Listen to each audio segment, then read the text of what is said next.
What's good, y'all? It's your boy Nelly. Got the fucking. It's Nelly got the juice, and I'm back with another video. Let's get this thing started. Now, listen, guys. The other day, I posted on my Instagram and TikTok that I was gonna do a Q&A video. You know what I mean? And I asked you guys to send me a bunch of questions, and I'm here now. You feel me? So I got a bunch of questions that came in. I'm definitely excited about this video. I want you guys to know some more things about me. You know what I mean? How I think and why I do the things I do.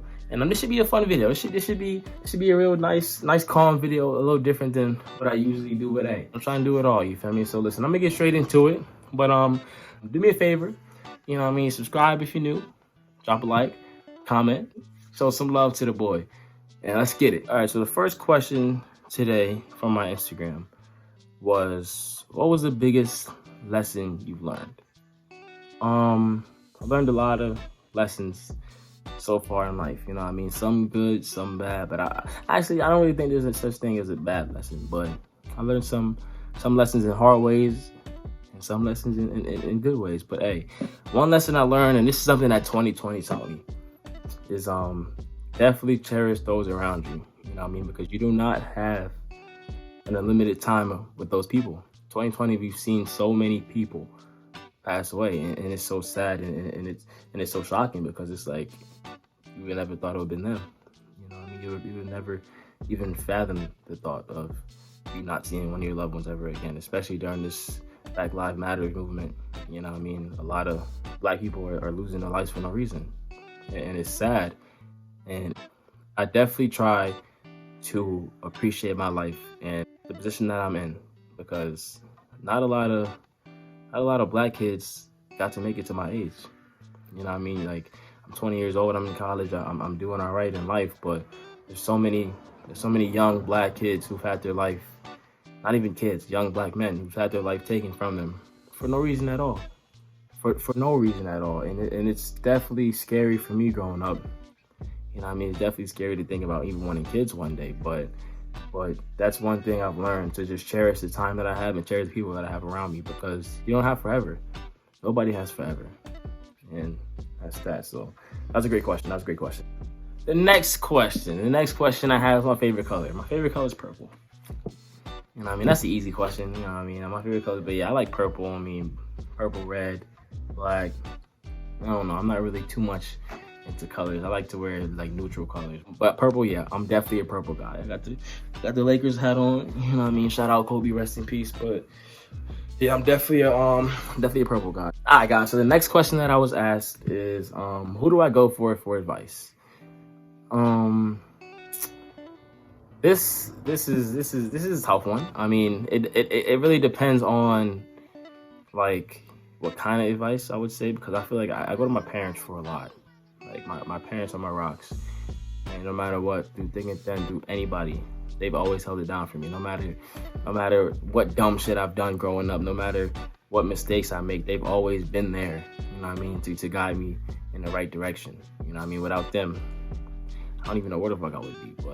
But I think the number one person I go to for any type of advice, anything that I want to talk about, anything that I just want to get off my chest, ask advice for, or even just vent to, my brother.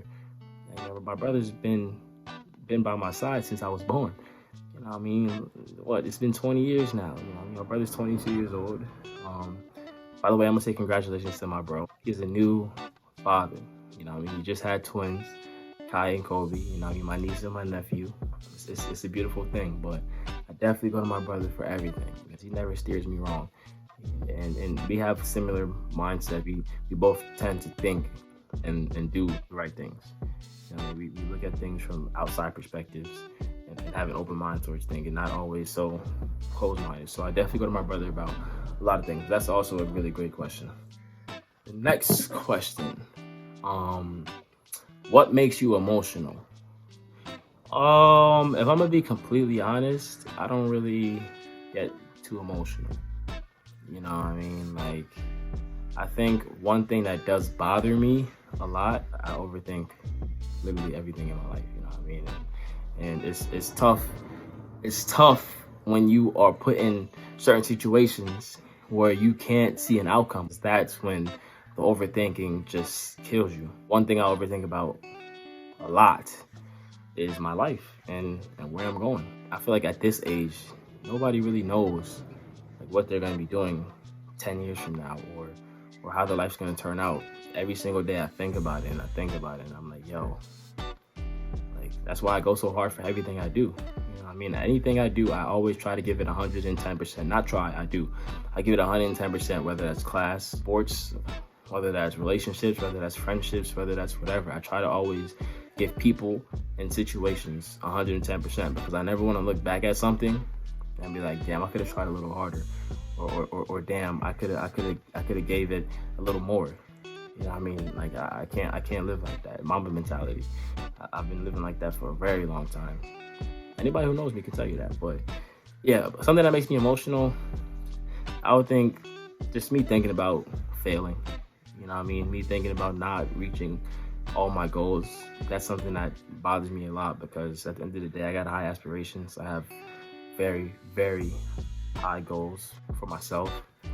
And when you start to question yourself and overthink about certain things, that's when it starts to eat at you a bit. But other than that, I don't really get too emotional. What is my favorite food? That was the next question. The next question, what's my favorite food? If I'm being honest, I love food. Food is the reason for my existence. You feel me? Like, food is everything to me. I don't play around when it comes to my food. I don't touch my plate. Don't ask. 9 times out of 10, you're not getting none. Simple. But listen, I love seafood. I'm a seafood guy to the day I die. Like, I love crabs, scallops, shrimp, you know what I mean, lobster, you feel me, codfish, you feel me, tilapia, salmon, all that, bro. I love seafood. And that shit's expensive. That's why I gotta get this YouTube shit going so I can eat it right. You know what I'm saying? That's tough. Alright guys, so the next question is, what is something you cannot live without? So I'm definitely gonna take that question in 2 different ways. First, I'm gonna just answer the question in general, and then I'm gonna say an object. So, or not an object, but it's like something. Something I can't live without, in general, I would say human interaction.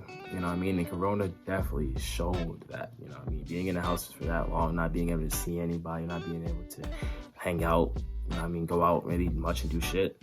Like, it really, really messed with me a lot.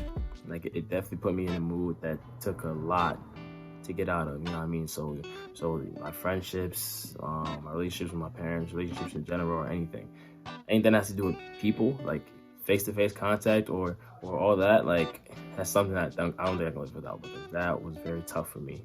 And something that I can't live without would be music. I love music so much. I just thought I was gonna say on my phone, but nah, I can live without the phone. But music, I definitely can't live without music. Music got me through so much. It helps me lift my mood. It helps just do so much that it's just undescribable, you know. Yeah, music, or like something specific, and in general, human interaction. So what is your biggest fear? That's the second question. That question definitely goes hand in hand with what I said earlier. My biggest fear is just failing, you know what I mean? And I'm not talking about what people deem as successful, what I deem as successful for myself, and what I want for my life, and the goals that I plan to achieve.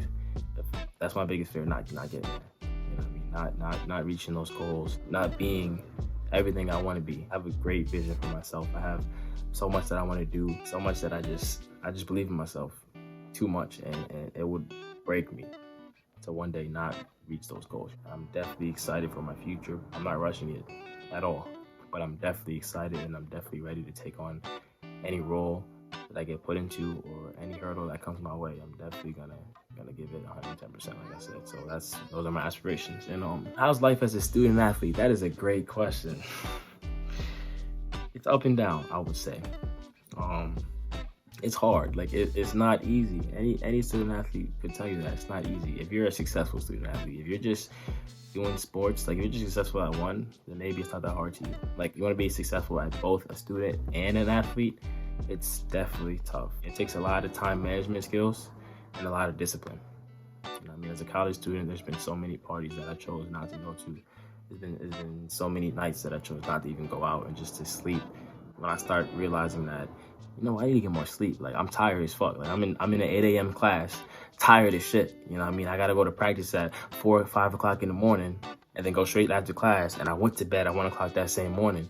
Like, no, like that was not me being smart. That was not me taking my life seriously. The things that I want, I wasn't taking it seriously. I just I was working hard, doing everything I had to do. But it's those little things that matter the most. But it's so worth it. I wouldn't trade this life for anything. And if all you that are wondering, I'm a track and field athlete. I run at a Division I school, and it's fun. It's definitely fun. It's fulfilling. It gives me purpose. Even though I already have a bit of purpose, it still makes me feel like a part of something, like a team and a family type bond. My teammates are some of my closest friends at school, and it definitely brings me joy being able to be a student athlete. But like I said, it's not easy. I will never lie to you. I will never lie to you and tell you it's easy, but it's definitely worth it. It's definitely fun, and you get back what you put in. As simple as that. You get back what you put in. So if you want to be a successful student athlete, whether that's Division I, Division II, Division III, does not matter. You will not be successful if you're just doing the bare minimum. And that's that. So I was asked, what was my freshman year of college experience? And if I could give any advice to freshmen, what would it be? My freshman year was great. It had its ups and downs, but we persevered through. So I came in very, very excited. Finally on my own. It was definitely a fun time just to be able to be independent and learn certain things and not have to go to your parents about things. And that was also the hard part. Some things that happen that your parents can't do anything for you because you could be 10, 20, 3, 5, it don't matter how many hours away, but you can be far away from home and they can't do anything for you. And for me, I was somebody who wasn't going to keep depending on my parents. I'm somebody who depended on my parents too much throughout high school. I told myself, no, that's not going to happen when I get to school. So I got to school, some things I've been through. I never talked to my parents about, and that fucks you up because then you start to get down. Your mood changes, and then you might get fucked over. When you go to college, you realize who's really there for you, who's really not. And even the ones who think are there for you, you get put into a situation where they got to show them true colors, and they fold every time. So I had a good freshman year, not perfect, but it was solid. Made some lifelong friendships. I would definitely say that you get to do so much. You get to see new things and meet new people. That's great. But some advice that I would give to incoming freshmen, I would definitely say 2 things: have an open mind and try new things. Get involved, because that was what changed my whole college experience. Sophomore year, I came back and I got involved in so many things around my campus, and it's made my college experience that much better.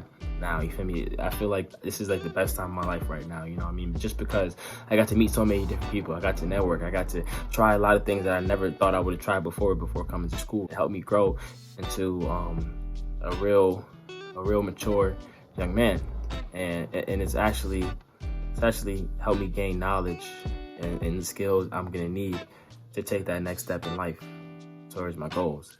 And it's helped me alleviate a little bit of that stress of thinking about what am I gonna do once I'm gone. I got 2 years left, but for the freshmen that come in, definitely just have an open mind. Be open to meeting new people, trying new things, because it's nothing worse than somebody who doesn't want to do anything and doesn't want to meet new people. Then what are you gonna do? You're just so stuck up on your thoughts and who you are as a person and what you believe in that you never even want to give anybody else a chance who may bring so much to the table, who may teach you so many new and incredible things. Everybody's gonna tell you there's so much that your schools are gonna offer. There's so much that you can do around your campus, but nobody's really gonna be able to put that experience on you. The only way you can experience these things is if you just go try it. You can always start something, and then if it's not for you, pull away. But you never want to see somebody doing something that you wish you tried, and then it's too late. You're like, damn, I wish I did that. Getting involved, it changes your mindset. It helps you develop certain skills to the type of person that you want to be, and it also gets you to know different type of people that can help you in the long run. So definitely get involved, have an open mind, and be open to trying things. That's some good advice that I would definitely push towards you. The next question goes hand in hand kind of with how's it being a student athlete. I was asked how you're able to balance the student life, the athlete life, and then your social life. Just have a plan. You know what I mean? Put a plan and stick to it. Like put a certain schedule for yourself, and give yourself time to be able to do certain things. Like, I'm not somebody who likes to multitask because, like I said, I try to put 110% of myself into things that I'm doing. I definitely don't like to do many things at once. I just try to have a set plan. Obviously, I'm open to anything. You know what I mean? I'm open to doing things during my days. If something else comes my way that I want to try, I'm going to try. I think that is very important to have a schedule and have open time for social life, because a lot of people like to stress themselves out with studying and then the athletics, that they don't really think that the social life is important. But I think your social life is actually one of the most important things in college. You know what I mean? That's where the experience happens. Like, obviously these other things are important, but I feel like I take my social life very seriously. So yeah, I like to balance by just I study certain times. I never study in my room. That's one thing. I don't study and do homework in my room. Now it's kind of different with Corona and online classes, but other than that, I don't do homework in my room. I make sure I eat 3 times a day. Eat right though. Take care of myself. You gotta remain healthy. That's one thing that can fuck your athletic life. Just injuries. And I'm somebody who has been injured every year since I've been in school, but persevere through. You know what I mean? Do the right things. And come back stronger. That's just how it is. So you definitely want to just have that balance between them all, but don't undermine your social life, because that's just not it. The next question is, would you say you're more of an introvert or extrovert? I would definitely say I'm an extrovert because I'm a people person. And I also a very positive person. I like to just throw all my energy towards everyone, and my energy is not for everybody, obviously. You know what I mean? Some people are not gonna really rock with it. Some people are gonna think I'm fake, but this is just how I am. Like, I'm always like, right now, this video, I've been very calm because, like, I'm taking this very seriously. But I'm a you know what I'm saying? You know what I'm saying? That's how I am, bro. You can ask anybody around. That's just how I am. I'm very excited all the time. I'm very happy because, listen, I'm not going to live my life like somebody else wants. You know what I mean? I'm not going to live for somebody. I'm living for myself. I got to do everything possible to reach my goals and to make myself happy. I had another question. What is a motto that you live by? Motto. So, something I live by, you will see it on my Instagram bio, is never average. And what that means to me is I feel like I'm different than everyone else. I feel like that I bring not more to the table than anyone else, but I bring something different to the table than anybody else. You know what I mean? I never want to be like anybody. I never want to be like the average person. You know what I mean? That's why people may get upset at me over things or that I can't control, or things like how I am as a person. And at the end of the day, that's a personal problem, because I'm never going to change who I am for anybody. I'm never going to try to fit in. You know what I mean? Just to make friends or shit like that. Like, the friends I have, they love me for who I am. I promise you. The friends that I have, they love me for who I am. And I will never be average. I will never be like the average person, because if you're average, then you don't stand out. You know what I mean? And for me, what type of legacy do I want to leave? You know what I mean? You see in my YouTube bio, it says I'm here to inspire. Well, how can I inspire anybody if I'm doing what everybody else is doing? You know what I mean? I want to do something different. I want to be something different. I want to have fun with this life shit. You know what I mean? Because life is tough. Life is very, very hard. You know what I mean? So while I'm dealing with all these hardships, I might as well have fun, right? That's really just that. I'm definitely going to continue to be who I am unapologetically. I love myself. I love what I bring to the table. And I feel like everybody should think like that. Like, I feel like everybody is their own individual person. Everybody has something beautiful about them that somebody else doesn't have. I mean, there's not one person on this earth that's like somebody else 100%. There's not. You know what I mean? If you try to be like you're somebody else, then that's on you. But I feel like we all bring something special to the table, and we have to embrace that. Love yourself. You really are your biggest fan. I learned that. Like, yeah, you're gonna have people that's rooting for you for your life and that want you to be successful. But until you want you to be successful, and until you are rooting for yourself, and until you believe that you can do it, then it's not gonna get done. And it took me a long time to have that confidence and love. But once I did, like, it's not gonna get taken away from me. So like I said, I'm never gonna be like anybody else. Never average. That's something I love to live by. Don't steal my shit, feel my shit. The last question, it just says tips on being confident in front of the camera. Okay. So it's not easy. I will promise you that. Like, you guys probably think I'm on this camera and I'm just talking and I'm excited but listen, that first video you saw me post, that video took like 20 tries. I'm not gonna cap.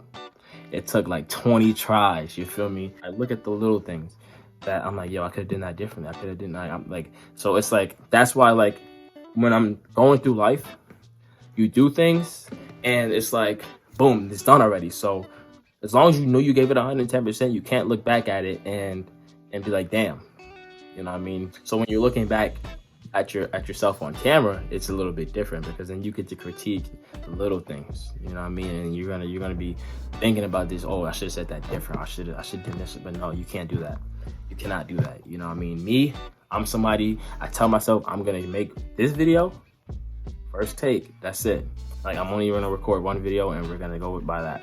But something that will help, try to take breaks, you know what I mean? And you can edit those breaks out easily, but try to take breaks and just talk positive on yourself, you know what I mean? Give yourself little positive reinforcements that make you feel better, you know what I mean? Like, I hype myself up, but I look in the mirror at myself and I'm like, you know what I'm saying? Like, you feel me? Like, I like to just tell myself positive things about myself, because it just makes me feel better. It makes me more confident. It makes my approach different. You know what I mean? So if you want to try this YouTube shit, or you want to just do anything on social media and you feel like you're scared to be in front of a camera, you know what I mean? At the end of the day, it's a mirror. You're looking at yourself. You know what I mean? Me right now in this camera, I'm looking at myself. I can see myself. Be proud of yourself. And tell yourself you're beautiful. Tell yourself you're smart. Tell yourself the little things that will make you feel better. Like I said, you're looking at yourself right now. Like, in this camera, I see myself. So go out of the way to tell yourself, damn, that idea was great. You know what I mean? You look good today. Like, just really give yourself that love. Because once you start to love yourself, all that other shit don't matter. So I would say definitely just try to take breaks mid videos, and like I said, give yourself those positive reinforcements that helps build up your confidence, because that will take you a long way. So that's gonna do it for the video. I appreciate every single person who sent out questions. You know what I mean? Without y'all, the video wouldn't be possible. And everybody for tuning in right now, I appreciate you too. You know what I mean? Subscribe if you're new. Drop a like, comment, turn on them post notifications. You feel me? Because we gonna be dropping them lit videos every week. No cap. Like, this is something that I'm taking seriously. I'm excited for the journey. Don't steal my shit. Feel my shit. If you feel my shit, then maybe I'm doing something right. Until next time, it's been your boy. No, I'm